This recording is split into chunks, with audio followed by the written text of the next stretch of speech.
guys, welcome back to my channel. My name is Steph.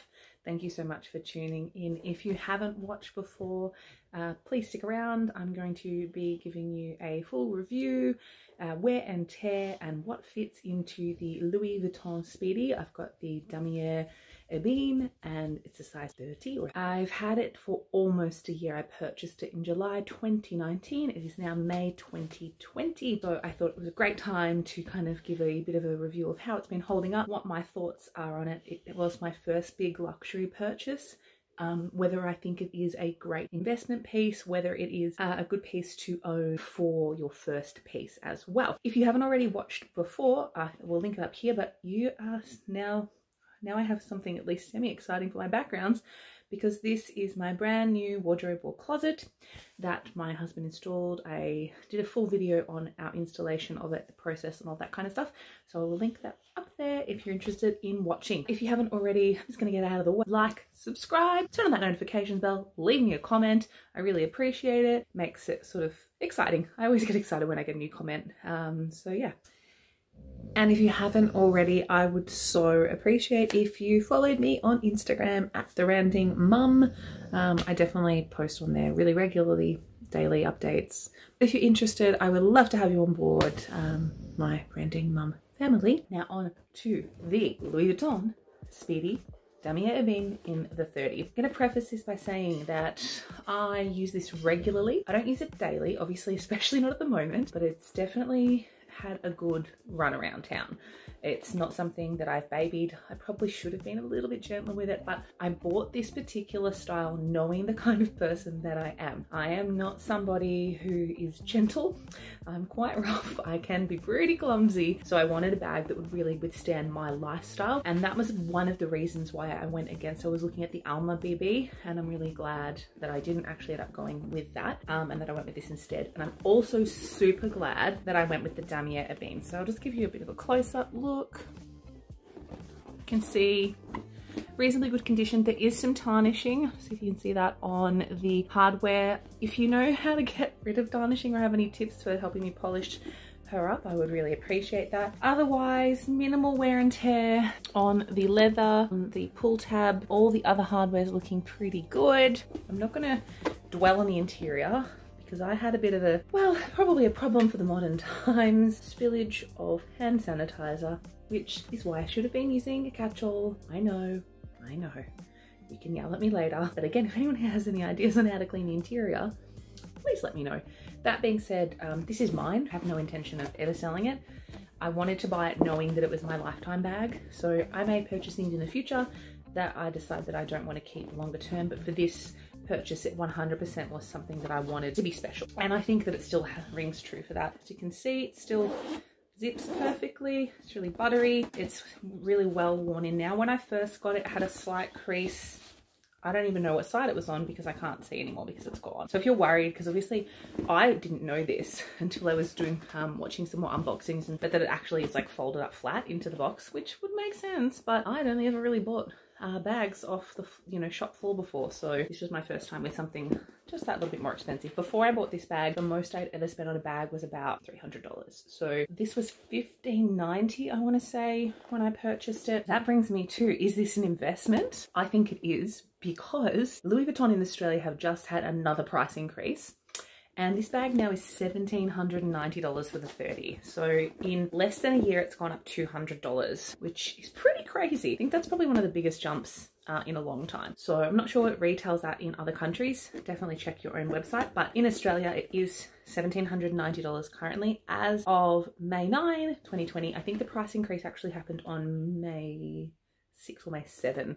I can't remember exactly. I know because I was eyeing off the Louis Vuitton 6-ring key holder. I'm going to talk about that later because it's a little bit tricky. I've had my eye on it for ages. Anyway, in terms of wear and tear, if you can have a look, I'll see if I can get to focus.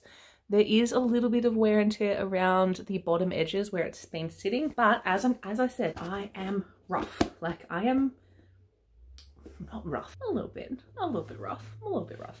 I am not the most careful with my things. I try to be, but I'm just always in a rush and I'm always in a hurry and I just grab and go, and I've got a 2-year-old and I teach and it's just always quite chaotic. And so yeah, I'm really glad that I went with the Damier Ebene. So that's my other piece of advice. When you are looking to make a purchase like this, and I think that I'm going to speak to those of you who are looking at maybe making your first big luxury purchase, making that sort of step up from that mid-range kind of market, from, you know, if you're in Australia, from your like your Mimco, your Oroton type bags into something like a Louis Vuitton, or if you're in America, from your Coach.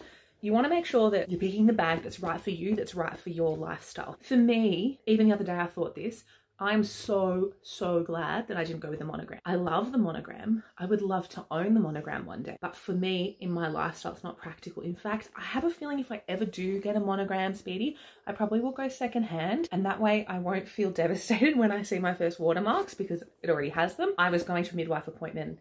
It just started bucketing down, like there was so much rain, and it would have got absolutely drenched. So this for me was like, I had this with me and I thought, oh, I don't have to stress. So this has had water on it. This has had other product and stuff on it. And the great thing I think about this canvas is it just washes off. And for me, it's really been a really practical bag. The only other piece of advice I have for you is that I really think you should try all of the sizes in store. That's probably my one regret, is that I just didn't see what the 35 looked like. I just wish I had have had a look and seen how big it was, and then had a real kind of bit of a weigh up of whether it would have been more viable. Because when I show you what fits in here in a moment, I do think the 35 would have probably been a little bit more flexible to fit some more things in. That being said, I'd read a lot of stuff about how people felt that the 35 and the 40 felt a bit more like luggage rather than a handbag. And for me personally, my friend has a Speedy in a 25 and it just felt tiny, and the Alma on me felt tiny. So at the moment, I don't really know what size I am at the moment because I'm pregnant, I'm 28 weeks pregnant. When I'm not pregnant, I tend to run generally around a 16 to 18, normally 16 to extra large for dresses. This is Australian sizing, so that's around a size 12 or 14 American. Not a small person. And for me, the 25 felt too small on my frame. That's something else to consider. And I also really felt like the Alma, when I was considering the Alma, for me, at the size I was when I purchased it, it just felt too small. That's just something I think you should keep in mind. You sort of, in a way, I went on a Saturday. That's another piece of advice I have for you. I shopped in the Collins Street store. I have an unboxing, an initial impressions video of this Speedy as well. So I'll link that up there if you want to have a look at that. But yeah, when I went in there, because it was a Saturday, I did feel a little bit rushed, and I probably should have just calmed down, calmed the excitement, and just took my time and tried on a few different pieces. That being said, as soon as I saw the mono and the Damier being next to each other, I just knew that for me, especially because of the fresh look of the vachetta, I just knew that this was the right color, like for my lifestyle as well. So that was another thing that I really thought about, like, what do you wear? I wear a lot of black, like a lot as a base color. And then over the top, I wear lots of like mustards and tans and burnt oranges and burnt reds and those kinds of colors. And so for me, I just felt like the monogram, particularly with the vachetta, when it was fresh, it just didn't work with the outfit. Like the outfit that I wore, and this is another, actually, I keep thinking there's more tips. This is another thing. Wear an outfit that is you, that screams you when you go to buy your bag, because you don't want to just like dress up and wear something that you would never only, you know, you'd only wear like once or twice a year. And then you're buying an, you know, relatively everyday bag. And then you get home and you're like, actually, this doesn't really match anything. And I'm a bit funny, like, I don't love brown and black together, but I think because this has the sort of more darker brown and the tanny kind of check pattern, that kind of matches with the dark leather handles, that it quite complements black. So that's just something I think you should really consider as well. That's just me. I am someone who likes to be a little bit coordinated. I'm not super into fashion trends per se.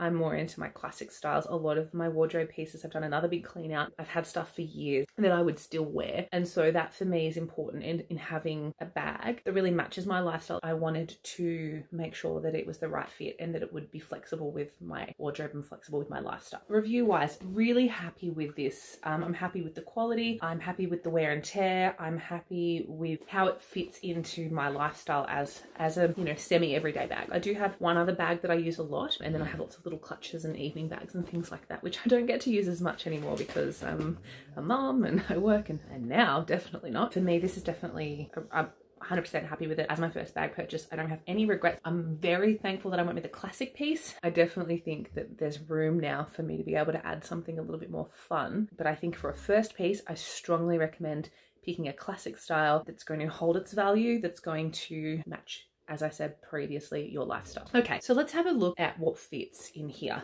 It's quite a big bag. I don't have anything right now because my son's asleep, but I have used this as a nappy bag, a small sort of nappy day bag. I don't think this would work as a newborn day bag. I think if you, a nappy bag, I think if you wanted a newborn nappy bag, that the Neverfull is definitely a better option. But in terms of, you know, carrying a few things around for your toddler, it fits pack of white, it fits 2, 3, 4 nappies, fits a change of clothes, plus my regular stuff. So I've had no issues with that. So I thought I would just start off with my obviously essential, my Louis Vuitton Clements. I've done a full review of this as well, and full wear and tear after 6 months, that I will link up there if you're interested. And that fits obviously, not a drama. Then I have got a little Vuitton sort of pouch, I suppose you'd call it. I've used this as a pencil case for school. I've used it for all sorts of things. At the moment, it has in it a Kindle, because I like to read. It also has nail file, also have a mirror, just like a MAC cosmetic mirror. It's got a Chanel lipstick, my keys, a couple more pens. There's a few MAC lipsticks in there as well. So it's not like overcrowded. I could definitely fit more in it. But I'm using that sort of at the moment as a little catch-all. As I said, I am not someone that has a whole bunch of SLGs. I would love to, but at this point in my life, I haven't got there. I think in the interim, I guess don't feel too proud. Like if you have another brand you love, like I love Vuitton, then obviously feel, you know, I think definitely use that, and better than doing what I did and having hand sanitizer go around. I want to say that I wouldn't normally carry hand sanitizer the way I did. It was because I was in a rush and I hadn't been out of the house for about 6 or 7 weeks. I literally hadn't seen anybody. I was super paranoid and I couldn't find my small little bottle of hand sanitizer, and all I had left was a big one, and I was worried about it leaking, and I put it upside down, so the bottle side down, into a Ziploc bag, but it still didn't quite fit. I should have double bagged it, but I didn't because I was in a rush. And then I sat it in my bag thinking, oh well, it's okay, it's got the bag on it. It wasn't okay, and I was pretty sad. So that will go into the bag. I also love the red interior. Red is my black, my ultimate favorite like handbag bag colors.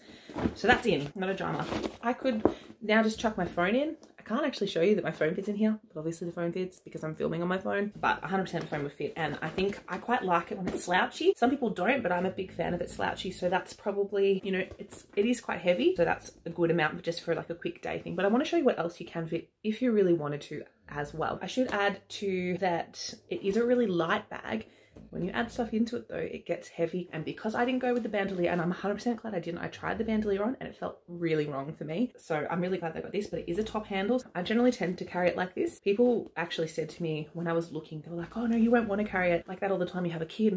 But I actually like carrying it like this. I quite like carrying shopping bags. I know it sounds really weird. I have an old 2015, an old Kiki K diary, quite big. And again, that slots in, no worries. Still plenty of room. It's getting heavy, but there is plenty of room in there. I can also fit, again, a really old iPad. I bought this in 2013, so it's a pretty old model, really quite big. Again, slides in easy, getting really heavy, but again, it's all fitting, not a drama. There is still so much space in here. Some gum, so I will pop that in there. What else fits? I can then also, if I want to, if it's cold, I can fit in this like large woolen scarf, and that fits. And that for me, I would not put any more in, but you can see that there is still, I don't know if I can get a good shot of that, sorry, heaps of room. And this is the 30, so there's still plenty of room for my phone, a pack of wipes, I could put some blotting strips, like there's just plenty of room. And I'll zip it up for you. Easy, not a drama. It's really quite filled out now. It's definitely heavy. Would I carry this much stuff? Me, personally, no. But I just wanted to show you that it is a really large bag, which brings me to one of my cons. Probably one of my only cons of this, and obviously can be remedied really easily with a bag insert, but it can be a bit of a bottomless pit. So I can kind of like rummage around here, which is probably one of my only like cons of it. I probably should look into a bag insert, but I don't like how it takes away the slouches. So I'm just taking everything out again, just so I can show you, that it does not fit a standard size MacBook Pro. So I want to take that, it just doesn't quite. You can get away with it if you want to, but I personally just find it really annoying. If I try and turn it on its side, it's just not going to happen. I do think a MacBook Pro would fit in the 35 though, so if that's something that you are wanting, and you are wanting something that you can carry and use as a work bag, then I would recommend looking into the 35, because I know not everybody's into the Neverfull because it is open, and that's sort of how I felt about it. I prefer that this is a bit more structured, a bit more of a doctor bag, and that's definitely something that I'm a fan of. I definitely want to invest in some more small leather goods, which is why I was looking at the 6-ring key holder, because I wanted to use that just for a quick grab and go to keep my keys safe and quick and easy to find, because as I said, it is a bit of a bottomless pit at times. It feels a bit like a Mary Poppins bag. You just like keep pulling stuff out and you're like, when does it end? Definitely think if you have SLGs, or if you have, as I said, pouches and things to keep everything contained as like a catch-all, definitely worthwhile investing in, because I do think it's worth protecting. Anyway, I think that covers everything that I wanted to talk about. If you have any questions about the Louis Vuitton Speedy in the Damier Ebene in the 30, please comment below and I'll do my best to answer them. Absolutely love this piece, 100%, no regrets, like at all. Really, really happy with it. The only thing I wish I had tried is just to see if I like the 35. If you have a 35, comment below and tell me what you think. What is your favorite luxury purchase? What is on your must-have list? What are you hoping to purchase for your first luxury piece if you haven't before? Or what is your favorite luxury piece if you have many? Hope you enjoyed this video and thank you so much for tuning in. I'll see you guys next time. Bye.